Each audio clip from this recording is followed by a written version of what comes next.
మీరు రేడియో కోసం, వారి మాట కోసం ఎదురు చూస్తూ ఉన్నారు, కానీ ఏ సమాచారం రావట్లేదు.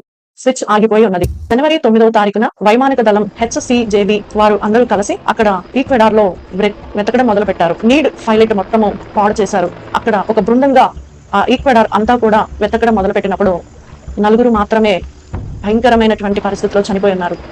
జిమ్ ఎలియాట్ యొక్క మృతదేహము కనపడలేదు. ఆ తర్వాత నీడ్ యొక్క భార్య రోజ్ మేరీ, అలాగనే ఎలిజబెత్ ఇరువురు కలిసి వారి మధ్యలో సువార్త ప్రకటించడానికి ధైర్యం కలిగి వారి మధ్యలోనికి వెళ్లారు. అక్కడ ఒక యవనస్తురాలు ఆ ఔకా జాతిలో నుంచి తప్పించుకొని వీరి యొద్దకు వచ్చినప్పుడు ఆమె దగ్గర ఆ భాష నేర్చుకొని, వారి పద్ధతులు నేర్చుకొని, వారి దగ్గరికి మేము మిమ్మలను ప్రేమిస్తున్నాం,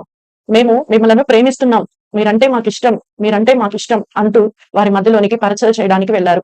వారు సాక్ష్యమిస్తున్నారు. భర్తల యొక్క ప్రాణాలు కోల్పోయినప్పటికీ మరలా మన మధ్యలోనికి వచ్చి మనల్ని ఎంతగా ప్రేమిస్తున్నారు అంటే అది క్రీస్తు యొక్క ప్రేమ.